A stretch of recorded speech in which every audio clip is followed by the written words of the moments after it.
Paul, let me introduce Paul. Paul is the head and head and dean. We say the chair. Chair. I don't know why we say the chair. But the chair of the Theatre and Performance Studies in the University of Sydney。悉尼大學嘅戲劇及表演系嘅戲劇及表演演出研究系嘅係主任啦。OK，Paul 係。Well, I met Paul when I think a few years ago when I went to Australia to research for documentary theatre, and I found that he's one of the very few dramatists in Australia that have been focused on doing documentary theatre. So of course, documentary theatre is a particular genre. I would not label this one, the Gweilo, as a documentary theatre, but I think the similar thing is it comes from something real, although I think is arguable because it's a memoir. You know, memory sometimes it's not very real, but I think the only is the similarity is that. But I think as a senior and experienced dramatist, I think I first of all I would like to hear your thoughts about what you just saw, our performance. Okay. So hello everyone, and thank you for staying, those of you who are staying. We'll just talk a little while. It is based on a memoir, and I haven't managed to read all of the book, but I do recommend to others to read it. I'm about 50 or 60 pages in, and I'm really enjoying it. And I should also point out that today is my first day in Hong Kong. So what an amazing introduction to some ideas about Hong Kong from just this performance. You know, what an amazing, exciting, like of course I've been for a little walk around the streets around here and feel the sense of life in the streets, and he's such an appealing character, isn't he? The young Martin. Do you notice how Mika, every time he does the young Martin, he always does this little jump all the time? The dad's always very firm. The dad's always very planted and stuck and rigid. And the young Martin is always boom. And he's always up and open and excited and interested. And of course, that's the attitude that you want to take when you come to somewhere new, isn't it? So I found that very exciting. It is, like you say, it's based on a non-fiction source, which is Martin Booth's memoirs. But obviously he's writing, you know, like, I don't know about you, Fai, but when I was 7 years, I can't remember the stuff from when I was 7 as well as he writes it in his book. In the process of creation, we always, I and Mika always wonder, is it real? Yeah. So it's obviously, it's a construction. You know, Martin Booth has constructed certain memories on the base of letters and photographs and some memories. And the fact that he obviously retained a love for the city and the culture in Hong Kong. But what I find really interesting from what I've read in the book is that then you have made a reconstruction of his construction.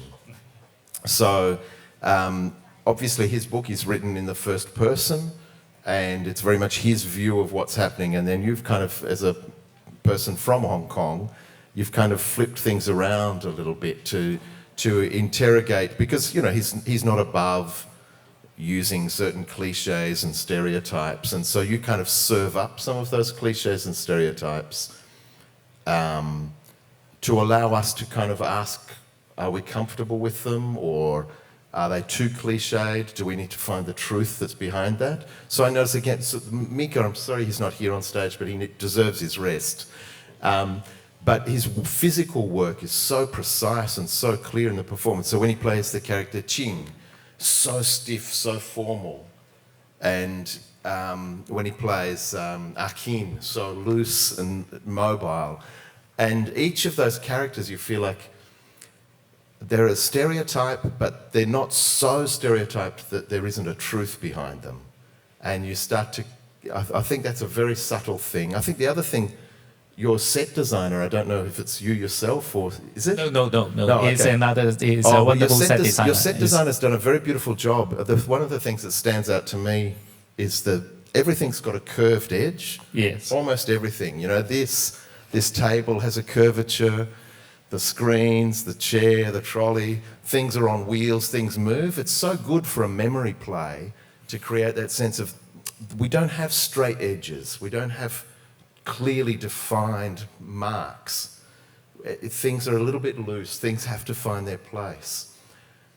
Except when the 2 times we see the father set the car, because we're going to go back to England, and then everything's rigid, everything's in straight lines.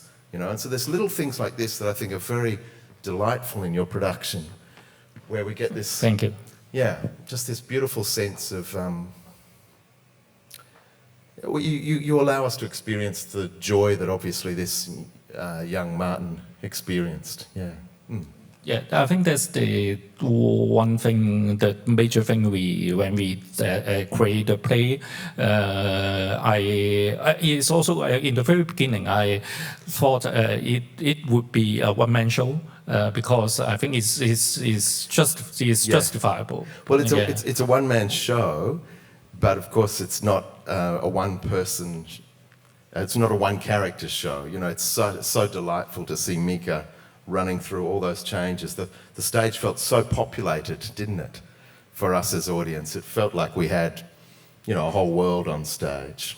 And sometimes some of the most beautiful moments are when he's not playing a character who is defined, like Ching is defined, Akin is defined, Chu is defined, Martin's father. They're quite defined characters, but the characters who just set the table, you know, when he comes into a restaurant, and it's just those little throwaway bits, just a little bit of Cantonese, just 2 or 3 words as he's setting the table to create that feel of that atmosphere. I think those passages are some of the most beautiful passages in the show. Yeah. Thank you very much. Yes, so I think we can open to the floor a little bit, and then we'll come back to you again, Paul. So, is there any comments and questions from the floor? 大家有冇意見或者有冇問題關於呢個演出？關於Paul 有冇朋友？係後面有一位朋友有。The mic is coming. Yes, please, because we want to capture what you said. Yeah. Hello. Yeah, I was wondering during the creation of the play, was there any stories from the memoir that you wanted to include but couldn't fit in? A lot. Yeah. Even this is our third edition. This is our third edition, and we have previous 2 editions. And for example, like from the second edition to the third edition, there's one major difference: is we delete a complete scene. The scene is about a character called Nagasaki Jim, and he is one of the tenants in the Four Seas Hotel, and he's called Nagasaki Jim not because he's Japanese, but because he's a British Army officer, and he fought in the war, and he was captured by the Japanese, and he was brought to the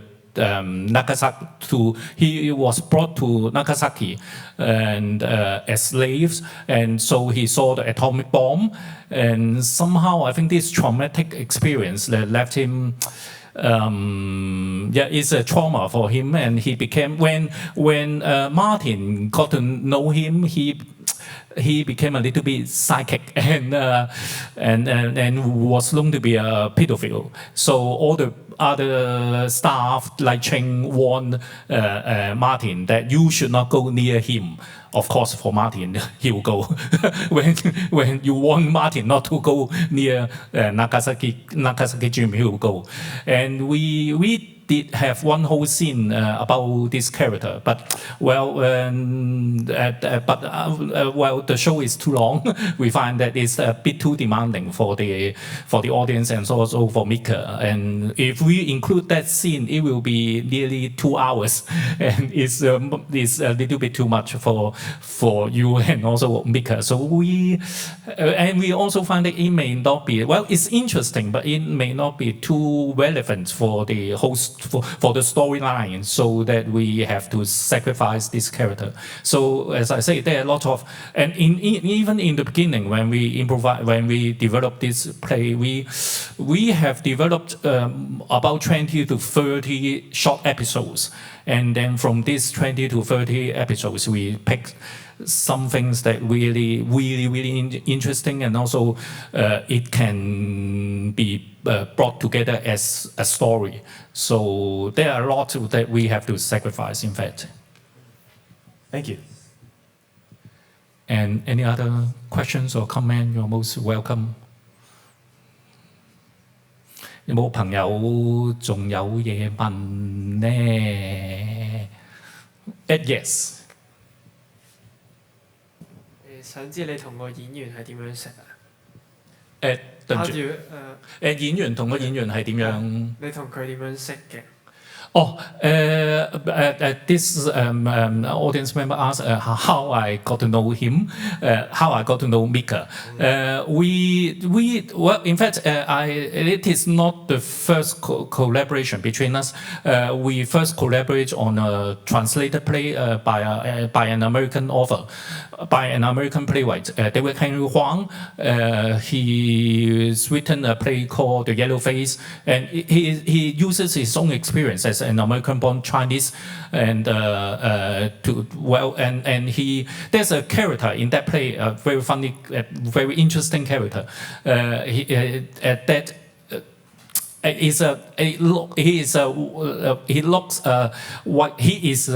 character is a white. He's a white English-speaking guy, but he pretends to be Chinese. So because I'm doing a translated play, so I need someone who can say Cantonese, but also look English. So I cast people I send out casting notes, and then one of the person who come out is Mika, and I'm very lucky to have him. I would say， 其實嗰陣時即係嗰套戲我做一套戲叫《黃面佬》啦。我嗰陣時即係第一套戲同阿 Mika 合作嘅係，因為嗰套戲入邊需要有一個外籍人士啦，但係喺個戲入邊佢要扮中國人嘅，咁所以需要一個識講廣東話嘅外籍人士啦。咁嗰陣時我又唔想揾嗰啲即係一般你喺 TVB 見到嗰啲何國榮嗰啲，咁我想揾個生面口嘅，咁所以咁嗰陣時的確係好少選擇，咁但係咁少選擇之中好彩就識咗阿 Mika， 佢啱啱就喺英國讀完書就翻嚟香港，咁翻嚟香港啦，佢自細喺香港長大，咁英國讀完書翻嚟香港，咁就亦都咁啱就我有 audition， 咁就揾到佢，咁然之後跟住就嗰陣時其實已經諗我想改編呢本回憶錄嘅，咁然之後就同佢講有冇興趣一齊去改編下咁樣，咁就佢又一拍即合，咁就合作咗。And so in the play, when I was working with Mika, and I told him that I want to adapt this memoir into a one-man show. So are you interested? And of course he was very interested in that, and because he also grew up in Hong Kong, and I think you can sense, you can feel that he also have a lot of love and sentiment with Hong Kong. So he would love to do this project, and so yeah, that's how we start our collaboration. Yes, please. 中間嗰位舉手有位女士。唔該 ，great play. Can you elaborate a bit more about your work, your collaboration with Mika in actually coming up with the content of the play? How much involvement he has in this creation? Basically, he was much involved in. He was very involved in the very very beginning. So I just had this idea that I will do a one-man play based on this memoir, But you know, as a memoir, it's good that it provides some characters, it provides some storylines, scenes, but we do need to do a lot of improvisation to pick up the characters, the scenes that we find interesting, and then we do a lot of improvisation, and then make it bring it together as a story, as a performance. So yes, there's a lot we have done in the old day. Yeah, maybe one last question. I have a question too afterwards for the audience. You mentioned that this is the third production, and this is one after the pandemic. What have you changed or updated for this particular production? We, as I said, we delete one whole scenes, and also we try to polish it a little bit more, make the rhythm. We try to delete the blackout as much as we can, because we hope that the rhythm, it will be better. The flow of the play will be better, and also the very last song, the Chinese song, is completely new because Mika said, I think in the beginning of this rehearsal, he has told me that he wants a Cantonese song at the end because he found it. Because this is a story about how Martin became, how Martin enjoyed very enough with Hong Kong and find the belongings here. So I think it deserves a Cantonese song at the end, and I completely agree. So we add this song at the end. Yes. Well, that's kind of what I was interested in too. I think it's very important for the show that the White Cliffs of Dover song has its counterpoint in the Cantonese song at the end. But I think it's also very important that we see, like in some ways, the two most important characters are young Martin and old Martin, who's writing the memoir. His mother, of course, is very, very important. And Qing, super important. But I wanted to ask, I'm curious for the people who are bilingual in the audience who speak Cantonese, or even primary Cantonese speakers. I'm curious to know what the effect is like for them to see an actor like Mika moving between languages, not just Cantonese and English, there's other languages too, French and Russian when he sings the song of the Queen of Kowloon. Because it seems to me that language is really important in the play. And like one of the biggest laughs was when we had the scene of Joyce trying to learn how to count in Cantonese and thought she'd learned how to pronounce which I can't pronounce. And it's just so, it feels so liberating that he's able to slip between those languages. So I'm curious to know for audience members what it's like to see Mika moving into Cantonese and other languages, what it does for them. So to me it's the kind of, it represents a different kind of notion of cosmopolitanism. It's a cosmopolitanism that embraces the life in the street rather than, how can we make our money in this place?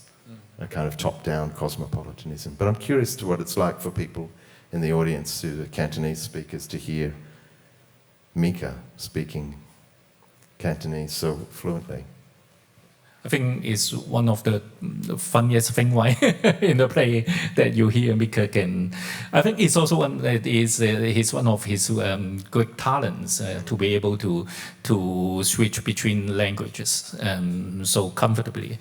And but I think time is running out, so we can talk more outside. I think, but I will just one last word. Yeah. I was going to say people should take up the offer of the free coffee and cake if you want to talk more. That I've never heard that in Australia in 40 years of professional theatre in Australia. I've never heard a director inviting an audience as huge as you were to come and have coffee and cake. So you should definitely take Faye up on that. It's limited, so grab it while we still have seats available. 有限嘅，我都請唔晒咁多人嘅，所以我知仲有少量嘅位嘅，即係有興趣大家快啲嚟 join 我哋，即係的確好希望見到大家，因為我哋 book 個酒樓，book 個餐廳都要錢嘅，所以我哋都只能夠 offer 有限嘅 seats 嘅。Oh, so one last word is, can you say a bit about what you are bring us next week? Oh, yes. In okay. general, yes. Very quickly, for anyone in the room who's interested in forms of theatre, I call them non-fiction theatre, so documentary theatre. So there's so many forms of theatre. It's a very big feature of contemporary theatre in almost every culture in the world, is making theatre from non-fiction sources like transcripts of court cases or interviews or so I'm going to give a public seminar on Tuesday night where I will show some examples of recent documentary theatre in Australia and why I think it's an important trend, and then we'll do some workshops on Wednesday, Thursday and Saturday, and the workshops will look at making theatre from different types of material. So one will be making theatre from autobiographical materials, one will be about making theatre from interviews, and one will be about making theatre from transcripts of inquiries, like government inquiries. And then I'll do at the end of the week, yes. so which may be of interest to people here, at the end of the week I do a lecture performance called the Bougainville Photoplay Project, and it's toured all around Australia, and I've performed it in quite a few other countries as well, and it looks at a really important chapter in the history of Australia's colonial involvement in Papua New Guinea.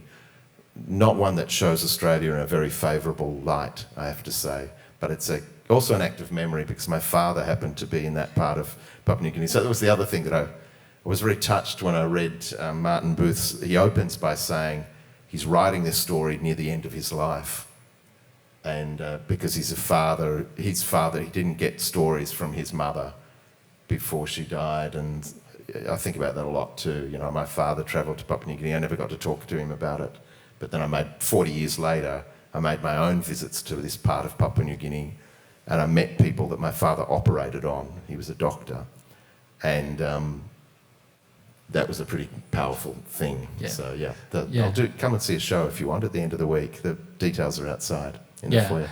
Yeah, if you, as I said, if you want to get more detail, get a copy of the leaflet. Yes. So thank you very much for coming today, and thank you, Paul. Okay. So see you again. Hope to see you again later. Okay.